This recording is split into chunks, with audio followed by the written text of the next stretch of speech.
El año pasado alquilé una casa de campo a orillas del Sena, muy cerca de París, donde iba a dormir todas las noches.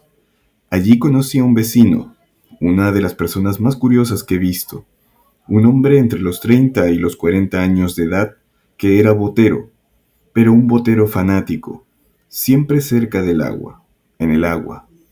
Uno llegaba a pensar que debía haber nacido en un bote y que lo más probable era que muriese en el bote final.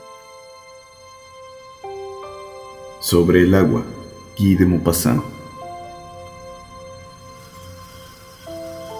Cierta noche, mientras estábamos paseando por la orilla del Sena, le pedí que me contara una anécdota de sus experiencias náuticas.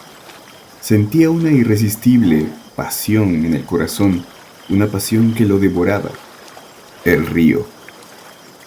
Tengo tantos recuerdos de este río que corre cerca de nosotros, me dijo. Los habitantes de la ciudad no saben lo que es, pero para el pescador, el río es un mundo lleno de espejismos y fantasmas, donde por la noche se oyen extraños rumores y se ven cosas que no existen y donde, como cuando uno atraviesa un cementerio, se tiembla sin saber por qué. Y el río es eso, el más funesto de los cementerios, un cementerio sin tumbas. Para el pescador, la tierra tiene un límite, pero en la oscura noche, sin luna, el río es ilimitado. El mar no es lo mismo. El mar es leal porque grita y aúlla, mientras que el río es silencioso y maligno. Corre siempre en silencio y ese moverse eterno de las aguas me aterra más que las enormes olas del océano. Dicen los soñadores que en su seno el mar guarda inmensas regiones azules, de exóticas selvas y grutas de cristal, donde los ahogados vagan entre grandes peces. En cambio en el río solo hay negrísimas profundidades, donde uno se pudre en el limo. Sin embargo, nada hay más bello que verlo brillar bajo la luz del sol naciente y oírlo chapotear entre las riberas cubiertas de cañaverales que murmuran. Hablando del mar, el poeta ha dicho: olas, cuántas siniestras historias sabéis, profundas olas temidas por las madres. Arrodilladas vosotras les contáis cuando sube la marea y sois vosotras las que lanzáis esas voces desesperadas por la noche, de noche, cuando venís hacia nosotros. Ahora bien, de seguro son más funestas las historias murmuradas por la suave voz de los cañaverales que los lúgubres dramas contados por la cólera del mar. Voy a narrarle una particular aventura que me sucedió hace unos 10 años en este mismo lugar.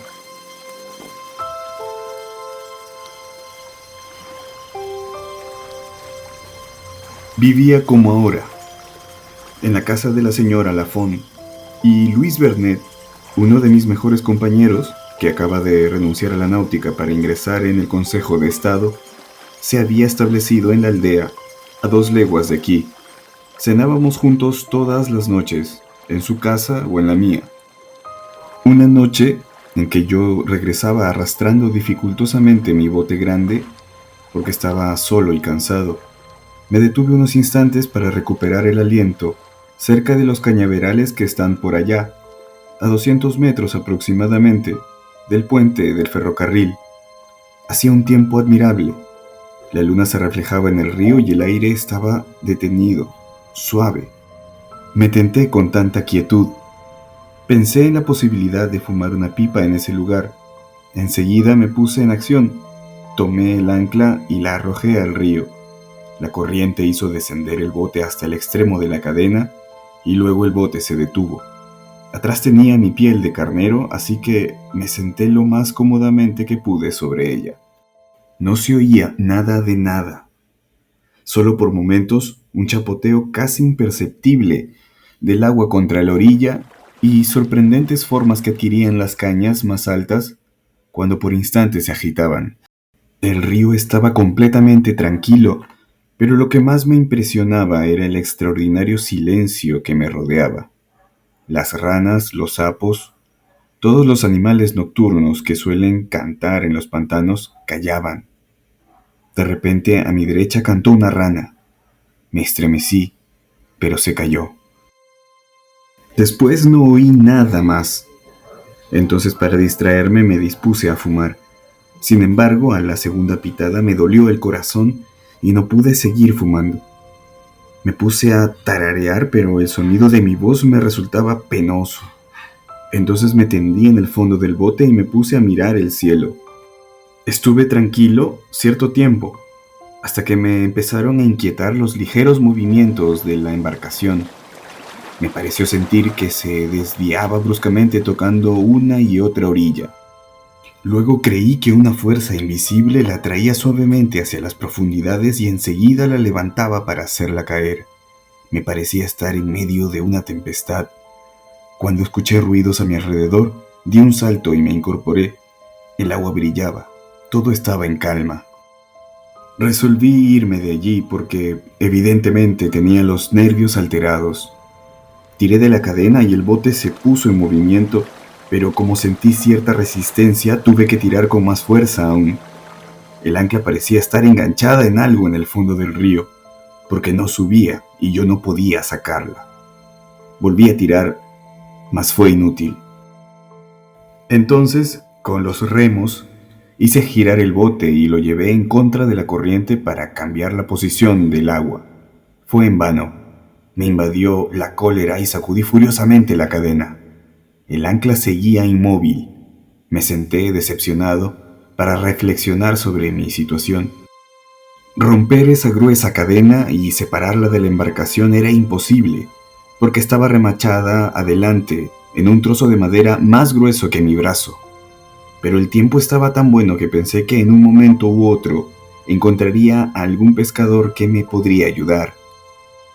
Esta posibilidad hizo que me tranquilizara, así que me senté y pude al fin fumar mi pipa. Bebí 2 o 3 vasos de ron y mi situación me causó risa.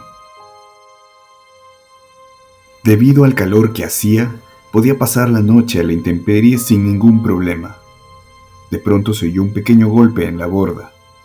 Me estremecí, un sudor frío me heló de pies a cabeza. Probablemente el ruido había sido producido por algún trozo de madera arrastrado por la corriente, pero otra vez me invadió una rara agitación nerviosa. En un esfuerzo desesperado tomé la cadena y tiré enérgicamente de ella. El ancla no se movió. Extenuado volví a sentarme. Paulatinamente, el río se había cubierto de una bruma blanca muy espesa que flotaba sobre el agua. Me puse de pie y ya no pude ver el río, ni mis pies ni mi bote, y solo distinguía a lo lejos la llanura muy pálida por la luz de la luna, con grupos de álamos de Italia que ascendían hacia el cielo como grandes manchas negras.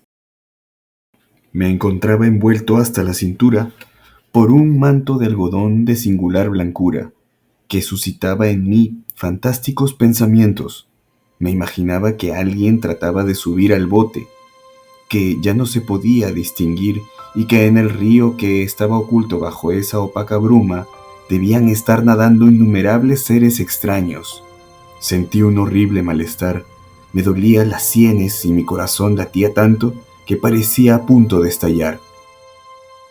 La desesperación me hizo pensar en huir a nado, pero enseguida esa idea me llenó de espanto. Me vi a la deriva, en esa espesa bruma, debatiéndome entre las hierbas y las cañas, sin poder volver al bote, y pensaba que me tirarían de los pies para arrastrarme hasta el fondo del agua negra. Desde ya que yo mismo hubiera tenido que remontar la corriente unos 500 metros antes de encontrar un punto libre de juncos donde poner el pie, y tenía un 90% de probabilidades de orientarme en esa niebla o de ahogarme, por buen nadador que fuera. Traté de razonar. Me propuse no tener miedo, pero había otra cosa en mí fuera de mi voluntad, y esa otra cosa sentía miedo. Me dije que no había nada que temer.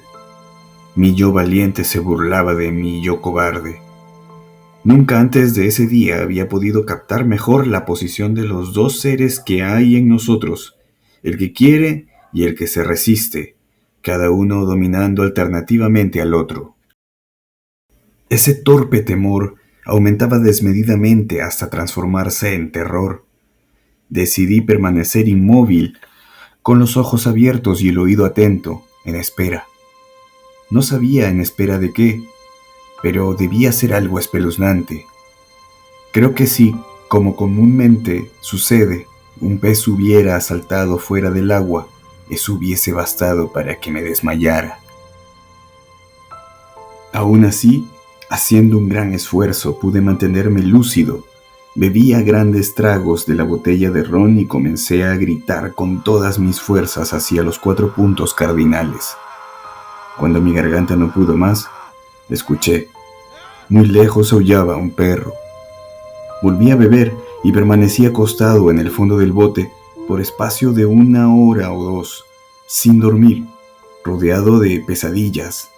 Minuto a minuto deseaba intensamente levantarme y no podía hacerlo. «Vamos, levántate», me decía, pero tenía miedo de hacer un solo movimiento. Finalmente me pude incorporar tomando infinitas precauciones, como si dependiese mi vida del menor ruido que hiciera, y miré por encima de la borda. Quedé maravillado por el espectáculo más sorprendente que se pueda ver. Era una de esas fantasmagorías del país de las hadas, una de esas visiones que nos cuentan los viajeros y que no queremos creer. La niebla se había retirado paulatinamente, concentrándose en las orillas. Al dejar el río libre, formaba una colina de 6 o 7 metros de altura en cada ribera y brillaba bajo la luna con un resplandor soberbio como el de la nieve, de manera que solo se veía el río con láminas de fuego entre 2 montañas blancas y arriba una enorme luna llena y ancha en medio de un cielo azulado y lechoso. Se habían despertado todos los animales acuáticos. A cada instante se oía una nota corta, triste y monótona que lanza a las estrellas la voz de cobre de los sapos. Lo extraño era que ya no tenía miedo. Me encontraba en medio de un paisaje tan extraordinario que nada podía sorprenderme. Finalmente me dormí, así que no sé cuánto tiempo duró todo aquello. Cuando desperté, se había puesto la luna y el cielo estaba cubierto de nubes, soplaba viento, hacía frío, el agua chapoteaba lúgubremente y había una densa oscuridad. Bebí lo que quedaba del ron y luego escuché, tiritando de frío, el rumor de las cañas y el ruido funesto del río. No podía distinguir ni el bote ni mis propias manos aunque las acercara a mis ojos. Poco a poco cedió el espesor de la oscuridad. De pronto me pareció ver una sombra deslizándose muy cerca de mí. Grité y una voz me sorprendió. Era un pescador. Lo llamé y cuando se acercó le conté mi desventura. Entonces puso su bote junto al mío y así tiramos los dos de la cadena, pero el ancla no se movía. El día llegaba, lluvioso, sombrío, glacial, uno de esos días que traen tristeza y desgracia. Divisé otro bote y lo llamamos. El hombre que lo conducía nos ayudó. Entonces, de a poco, el ancla cedió. Subía muy lentamente, cargada con un peso considerable. Al fin sacamos del agua una masa negra y la arrojamos en mi bote. Lo que había estado todo el tiempo enganchado en el ancla era el cadáver de una vieja que tenía una gran piedra atada en el cuello.